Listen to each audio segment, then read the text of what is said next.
Livro Cocaína Vermelha. Viciando a América e o Ocidente.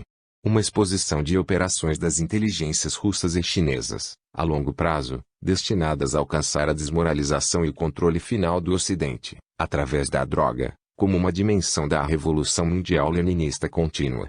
Autor: Joseph D. Douglas. Introdução pelo Dr. Ray S. Klein, ex-diretor adjunto de inteligência da Agência Central de Inteligência.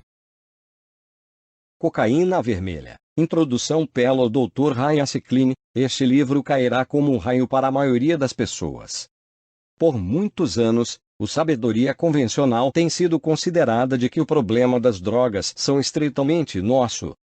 Sem a nossa demanda, não haveria oferta, os traficantes de drogas estão nele por lucro. Além disso, como um oficial do Departamento de Estado de alto nível assegurou ao Congresso em 1985, não há provas de uma conspiração comunista para enfraquecer o tecido social americano promovendo o uso de drogas. A cocaína vermelha apresenta fatos desagradáveis que contradizem esses pontos de vista. O Dr. Joseph Douglas, o autor deste livro, não está vendendo uma teoria, mas, em vez disso, chama a atenção para a evidência. Ele organizou seus fatos cuidadosamente, apresenta-os de forma responsável e cautelosa, e oferece uma riqueza de dados documentados sobriamente. Esses dados descrevem detalhadamente os esforços da China, da União Soviética e de seus muitos substitutos, para usar drogas ao longo de muitas décadas, como armas destinadas a danificar e enfraquecer se não destruir a estabilidade dos países do mundo livre. O objetivo principal é e sempre foi, claro, os Estados Unidos. Ninguém sugeriria que todo o problema das drogas seja um resultado de uma trama comunista. Existe alguma verdade na sabedoria convencional sobre nossas próprias responsabilidades. O que você encontrará neste livro, no entanto, é um caso poderoso e bem documentado de uma decisão política deliberada, primeiro pelas autoridades em Pequim e depois em Moscou, para contribuir para a decadência da sociedade americana. Este caso clama por uma inspeção próxima e séria, por cidadãos comuns, bem como nos níveis mais altos do governo dos Estados Unidos. O que a história deve ser contado com a previsão do futuro.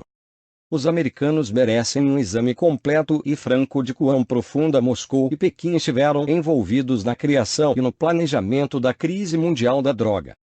Este livro oferece evidências convincentes de que o papel comunista era grande, muito grande. Este livro mostra, com uma grande quantidade de documentação, que o comando e o controle dessa rede mundial de drogas emanavam dos níveis de liderança mais importantes das ditaduras comunistas. No mínimo, o governo dos Estados Unidos deve fornecer uma contabilidade completa da tese da cocaína vermelha de que grande parte do flagelo das drogas de hoje são resultados diretos do bloqueio soviético coordenado e cínico e operações de inteligência chinesas em todo o mundo, especialmente no hemisfério ocidental.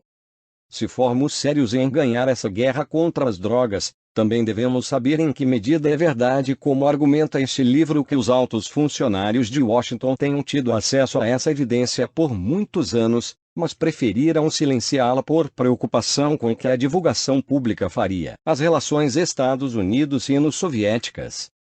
Claramente, a guerra contra as drogas não pode ser conquistada, a menos que saibamos como e onde o problema começou, a menos que possamos saber quem e onde estão os nossos inimigos naquela guerra. Mesmo que tantos estados comunistas estejam desmoronando e experimentando mudanças extraordinárias, precisamos saber como esse gênio da droga saiu da garrafa e como podemos recuperá-lo sob controle. O autor deste importante livro, o Dr. Joseph Douglas, possui a experiência, o conhecimento e a capacidade de apresentar esse caso. Funcionários do governo federal dos Estados Unidos, incluindo os de nossas agências de inteligência, se não coniventes em um encobrimento, parecem ter se emprestado ao que parece ser um descuido singular ao lidar com evidências disponíveis há muito tempo do envolvimento comunista sistemático no comércio de drogas. Aqueles de nós que passamos a melhor parte de nossas vidas na profissão de inteligência estão, infelizmente, muito familiarizados com a forma como e por que isso pode acontecer. Isso ocorre porque o processo de análise de dados está subordinado a considerações geopolíticas ou estratégicas supostamente maiores, determinadas no nível da política. No processo, a informação transmitida aos líderes da nossa nação é muitas vezes descartada. O homem que é a principal fonte de informação para a cocaína vermelha foi, em um sentido muito real, vítima de mau momento. O nome dele é Janeiro Cesna, e ele escolheu se desfazer de sua Tchecoslováquia nativa, onde ele ocupou um cargo alto e crucial, em 1968. Ele não poderia ter escolhido um momento pior. Em 1968, Washington oficial, cansado da Guerra Fria e no fim perdedor de uma guerra de tiroteio no Vietnã, estava no limiar de uma nova área de extensão. Foi assim que este homem, Cesna, que trouxe com ele um conhecimento sem precedentes de muitos dos segredos mais profundos e mais sombrios do mundo comunista, estava prestes a tornar-se para seus anfitriões americanos, não um herói, para ser homenageado, mas um constrangimento, para ser escondido. O que ele sabia, o que em uma era anterior se tornou amplamente conhecido e atuou, tornou-se, em vez disso, uma vítima do anseio de detente. Os dados que não suportam o objetivo politicamente desejado ou na moda, de gerenciar desvios, entre Moscou e Washington dificilmente são difíceis, ou são ouvidos. Escusado será dizer que, em toda a comunidade de inteligência, dezenas de oficiais conscientes lutam contra este processo pernicioso, muitas vezes na medida em que colocam seus empregos, reputações e muito carreiras na linha. Mas seus esforços são mais frequentemente que uma luta quixotesca.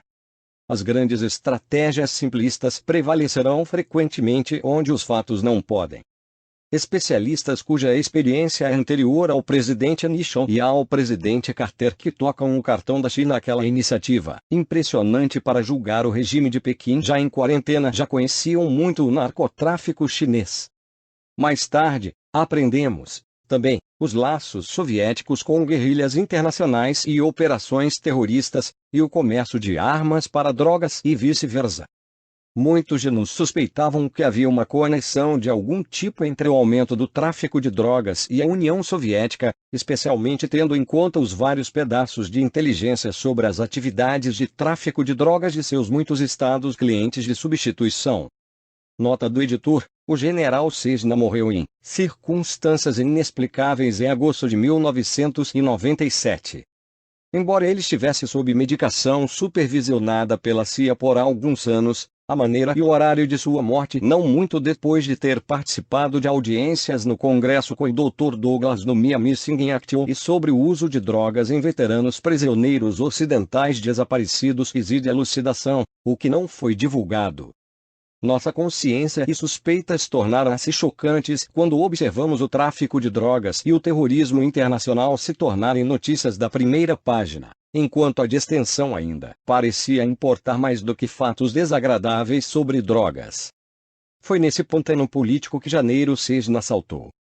Compreender a relutância no nível da política para enfrentar informações desagradáveis ajuda a entender por que a recepção que recebeu da comunidade de inteligência de Washington, como detalhado no capítulo 10 deste livro, foi consideravelmente menor do que quente. Compreender isso também coloca em perspectiva os rumores propagados sobre ele pela comunidade de inteligência e políticas, bem como por nosso principal adversário estratégico, a União Soviética. Só se pode supor que é uma homenagem à importância do que ele sabe que aqueles que pretendem desacreditá-lo persistem até hoje. Fui postado na Alemanha como consultor de inteligência da Embaixada do ZEU em Bonn no momento em que o general Cesna desertou. Portanto, não tenho conhecimento de primeira mão ou conexão com as decisões tomadas na época. Tenho notado ao longo dos anos os vários rumores e assisti com interesse porque o seu testemunho, longe de ser desacreditado, foi confirmado ou provado de outra forma correto, uma e outra vez. Estou, por exemplo, consciente pessoalmente da autenticidade do que ele tem a dizer sobre os assuntos da conexão soviética com o terrorismo internacional. Seu treinamento de terroristas. E a importância sinal do Conselho de Defesa Soviético na tomada de decisão soviética. Foi, então, uma agradável surpresa para mim quando o Dr. Douglas chegou no meu escritório uma manhã e perguntou se eu estaria disposto a dar uma olhada crítica em seu manuscrito. Então eu li Cocaína Vermelha com muito cuidado. Eu fiquei impressionado. Fiquei impressionado com o quão profissionalmente e objetivamente o Dr. Douglas reuniu e apresentou seus argumentos. Eu vi impressionado com a forma como ele fortaleceu o valor do texto através de notas completas e informativas, representando toda uma dimensão adicional de dados que suporta a tese básica. Ao mesmo tempo, como ele disse que faria no prefácio, o Dr. Douglas se concentra em dar ao leitor geral e não profissional uma história coerente e informações suficientes para apresentar uma imagem clara sem sobrecarregá-lo indevidamente com detalhes técnicos. Como corresponde a uma análise dessa natureza, a melhor abordagem é deixar os fatos falarem por si mesmos, entendendo, se for caso disso, o argumento. O Dr. Douglas conseguiu admiravelmente. O material de origem está bem desenvolvido e, na minha opinião, deixa claro que a CESNA é uma excelente fonte, que por muitos anos permaneceu subexplorada.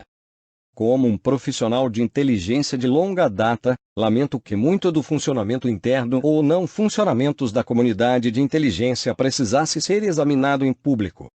Mas acredito que os fatos devem ser confrontados. Que os funcionários, até hoje, são ainda relutantes em enfrentar o que a União Soviética estava fazendo nos anos 60 e 70 é igualmente alarmante. O objetivo deste exercício é apresentar crítica construtiva. Para aqueles que diriam isso, dados os tumultos cataclísmicos de 1989 no bloco soviético, esta é toda a história antiga, eu respondi, não tão rápido, não tenha tanta certeza. Seja qual for o resultado final desses distúrbios, o fato é que eles não reduziram a capacidade militar das forças armadas soviéticas, mas realmente melhoraram e modernizaram a vasta gama de armas estratégicas intercontinentais soviéticas. Eles ainda não diminuíram os níveis de assistência militar prestados por Moscou a países como Cuba, Coreia do Norte e Angola. Nem diminuíram as atividades de inteligência do bloco soviético em todo o mundo.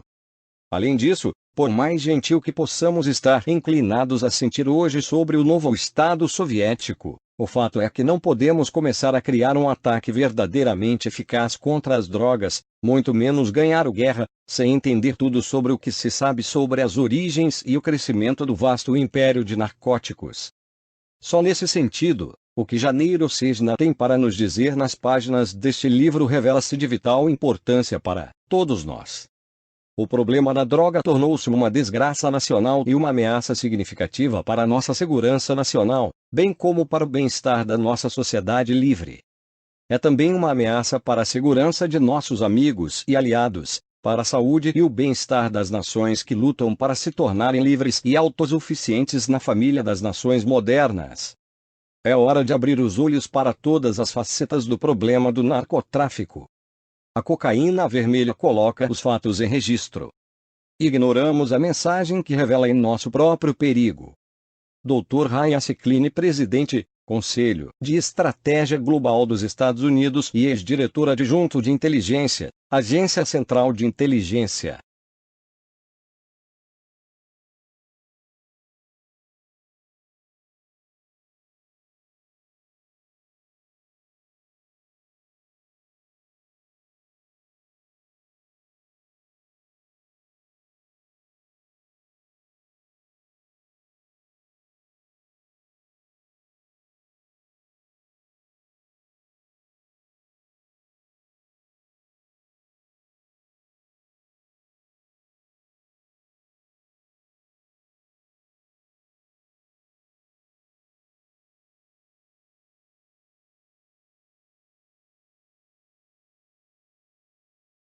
Capítulo 1 A ofensiva das drogas chinesas.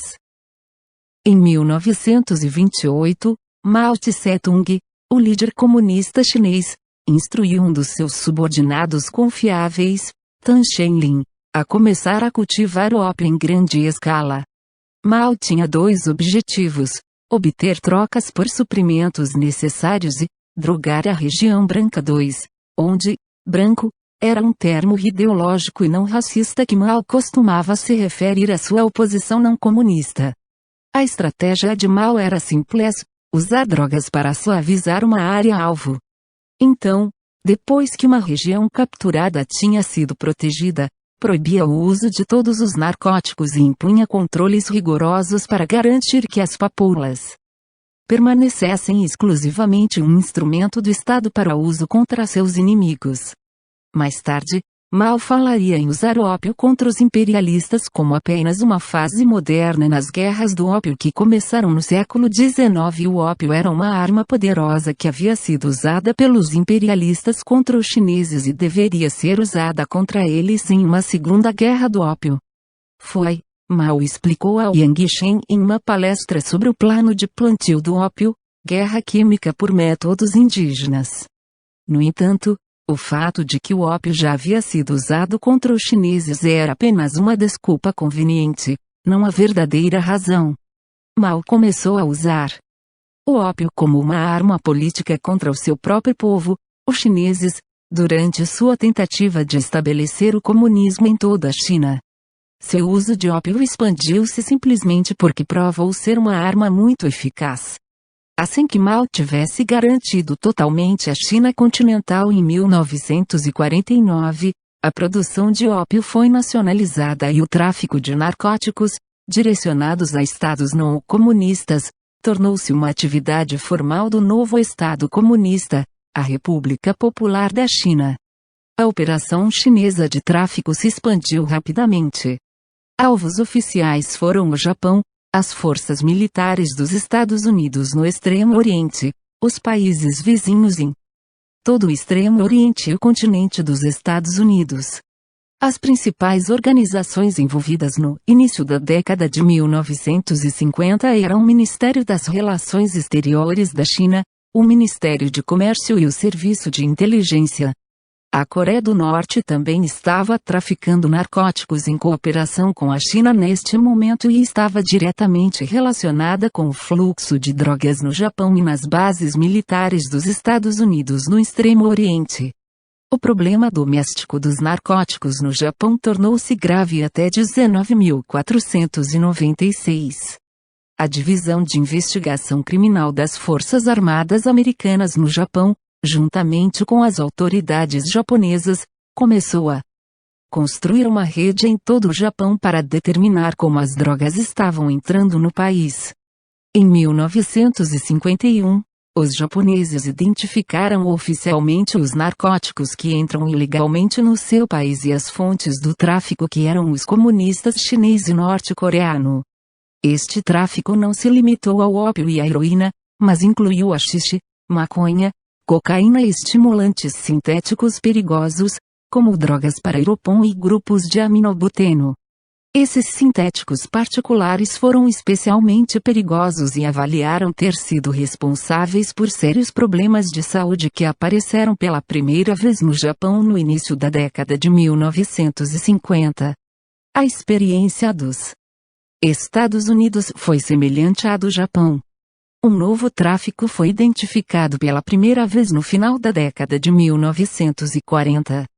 Os agentes dos narcóticos e alfandegários dos Estados Unidos criaram redes para identificar as novas fontes e, em 1951, começaram a tomar grandes quantidades de heroína nos principais portos dos Estados Unidos, como New York, São Francisco e Seattle. A heroína estava determinada a ter sido fabricada na China e ao tráfico administrado pelos chineses. Em conjunto com o surgimento do tráfico internacional chinês de narcóticos em 1949-52, a produção chinesa de ópio aumentou de forma constante e atingiu um patamar de 2.000 a 3.000 toneladas por ano. Esta produção manteve-se estável até 1958-64, quando a produção aumentou para aproximadamente 8.000 toneladas como parte do grande salto para frente. As datas desses aumentos são importantes. Como será discutido no capítulo 11, ao examinar o uso de narcóticos nos Estados Unidos, há duas mudanças abruptas no padrão de crescimento que se destacam. O uso de narcóticos nos Estados Unidos diminuiu durante as décadas de 1930 e 1940. Então, começando em 1949-52, ocorreu um abrupto aumento ao mesmo tempo que o lançamento da Operação Chinesa de Tráfico de Narcóticos. Após 1952, o consumo de narcóticos se estabilizou. Então, no final da década de 1950 até o início da década de 1960, um segundo aumento importante começou. Esta segunda mudança abrupta no padrão de crescimento coincide quase que precisamente com uma segunda expansão na Operação Chinesa de Narcóticos e com a entrada da União Soviética no tráfico de narcóticos, como será descrito mais adiante. Esta correlação é uma das indicações de que o crescimento do tráfico de drogas e do uso de drogas nos Estados Unidos e em outros lugares não é um simples processo evolutivo natural, ou um fenômeno dominado pela demanda do usuário. Em vez disso, existem fortes forças sub-rosa no trabalho estimulando e estendendo o consumo. No caso do tráfico chinês, não há dúvida de que era uma atividade estatal oficial. Os dados sobre as empresas de tráfico chinês e norte-coreano foram obtidos pela Segurança Interna Japonesa, US Army Intelligence, o Departamento de Narcóticos dos Estados Unidos, operando com a assistência de agentes secretos do Tesouro e por ativos secretos da CIA na China. Os dados identificaram claramente fontes de produção, instalações de fabricação e embalagens, redes de tráfico e até organizações de gestão. Como será discutido mais tarde, a Operação Chinesa de Narcóticos também foi penetrada e observada tanto pela inteligência soviética quanto pela inteligência checoslovaca, assim como determinadas operações chinesas de narcóticos realizadas em conjunto com os comunistas na Coreia, Vietnã e Japão. As operações chinesas de narcóticos também foram descritas por vários funcionários chineses que mais tarde deixaram a China e receberam asilo político em outros países. Um oficial desse tipo que partiu no final da década de 1950 descreveu uma reunião secreta de funcionários do Estado em 1952, quando a operação chinesa foi reorganizada e um plano de 20 anos executado. Nesta reunião, foram tomadas decisões para padronizar notas de narcóticos, estabelecer regulamentos de promoção, estabelecer cronogramas de preços projetados para incentivar marketing agressivo, despachar representantes de vendas, expandir pesquisa e produção e reorganizar as responsabilidades de gerenciamento. Esta informação também é confirmada por dados coletados pelos agentes de inteligência soviéticos e checoslovacos, como será discutido em maior detalhe nos capítulos 4 e 6. A organização por trás das operações chinesas de narcóticos foi extensa e envolveu muitos ministérios e agências dos níveis nacionais para o local.